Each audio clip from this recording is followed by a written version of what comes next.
Retour ici à Bamako, depuis la signature de l'accord de Ouagadougou, le gouvernement s'est engagé dans l'application de son contenu. Cela s'est traduit par un certain nombre d'actes que nous détaille ici le ministre de la Réconciliation nationale et du développement des régions du Nord, Cheikh Oumar Diarra, est interrogé par Yaya Konaté. Nous sommes surpris dans la mesure où depuis que le gouvernement est en fonction, depuis le 8 septembre, nous avons pris un certain nombre de mesures visant à rétablir la confiance entre ces groupes et la République, notamment la libération de personnes qui étaient détenues. À ce jour, 32 personnes ont été libérées et le 18 septembre dernier, durant la réunion du comité de suivi, le gouvernement a remis à la MINUSMA et à la Croix-Rouge 12 personnes. Bon, sans compter que nous avons convoqué les États généraux de la décentralisation qui vont se tenir du 21 au 23 octobre. Nous avons également permis à ce que ces groupes armés qui s'étaient réunis à Bamako et qui avaient dans une déclaration reconnu l'intégrité territoriale du Mali, on a fait en sorte que ces groupes puissent rencontrer le président de la République le 17 septembre à Koloba. Et lors de cette rencontre, le président leur a dit très clairement que tout peut être discuté sauf l'intégrité territoriale et l'unité nationale du Mali. Les assises nationales vont se dérouler avant l'expiration du délai de 60 jours et avant cela, nous sommes en train de préparer un plan de développement accéléré des régions du Nord qui sera discuté durant ces assises. Dans le même temps, pour faire face au court terme, nous avons finalisé et adopté au niveau du gouvernement un programme d'urgence pour la reprise des activités dans le Nord. Le ministère de l'administration territoriale, tout comme le ministère de la Défense et de la Sécurité, sont en train de finaliser un plan de redéploiement des forces de défense et de sécurité et de l'administration et des services publics. Et il y a également le fait que nous sommes actuellement en train de discuter des termes de cantonnement. Le gouvernement a fait part à la MINUSMA et aux autres partenaires extérieurs qu'il était disposé à contribuer au financement dès que les critères de mise en œuvre auront été arrêtés.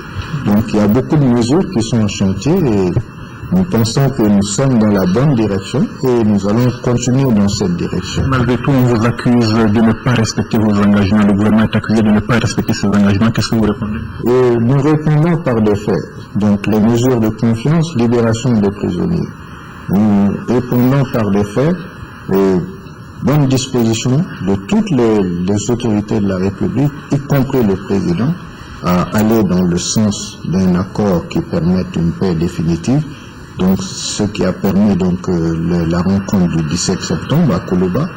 Nous sommes en discussion pour définir les critères de mise en œuvre du cantonnement et nous avons dégagé une enveloppe financière pour contribuer au financement de ce cantonnement.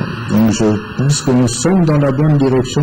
Nous ne polémiquons pas, nous réalisons des faits pour montrer que nous voulons aller de l'avant et nous irons de l'avant. Et les groupes armés continuent de parler autonomie alors qu'à Bamako vous dites ce n'est pas une question négociable. Est-ce que tout ne vous oppose pas aujourd'hui? Est-ce que le processus n'est pas un peu compromis? Le processus n'est pas compromis du tout. Ce qui nous importe, c'est ce qui est écrit, ce sur quoi on convient. Ils ont adopté une déclaration ici à Bamako dans laquelle ils reconnaissent l'intégrité territoriale et l'unité nationale du Mali. Mais apparemment, vos interlocuteurs souffrent le chaud et le froid. Cela ne nous inquiète pas, cela ne nous effraie pas et cela ne va pas nous dérouter de la ligne directrice qui est la nôtre, qui est que nous allons trouver une solution positive et définitive à ce problème national. Mais est-ce que vous êtes confiant quand même face à des interlocuteurs qui disent aujourd'hui une chose et demain son contraire? Ce qui importe, c'est que à l'arrivée, il y ait un accord de paix.